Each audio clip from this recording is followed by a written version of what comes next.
All right, guys, we're back. Zen Court Tennis here today talking about the two-handed backhand.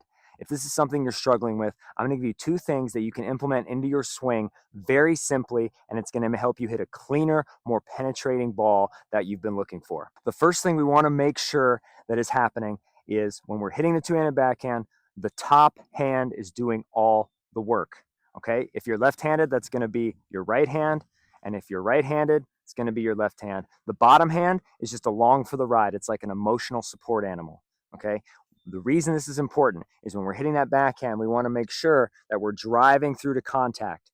And if I'm using my top hand, that's going to help me make sure that racket head gets around and I'm using these bigger muscles back here in my back and my legs to drive through the ball.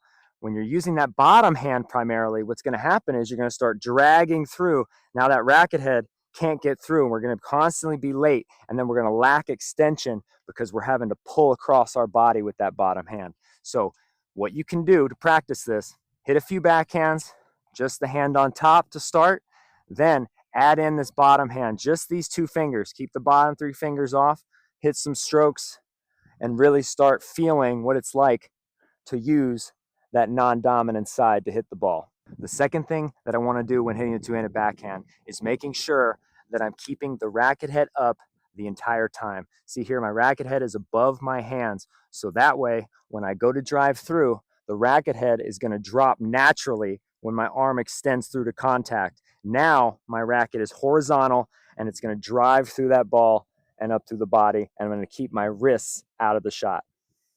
What happens when we drop the racket, now as I come through, it's way too low. So I'm going to want to flip my wrists up to get that racket head up, and that's going to cause inconsistency.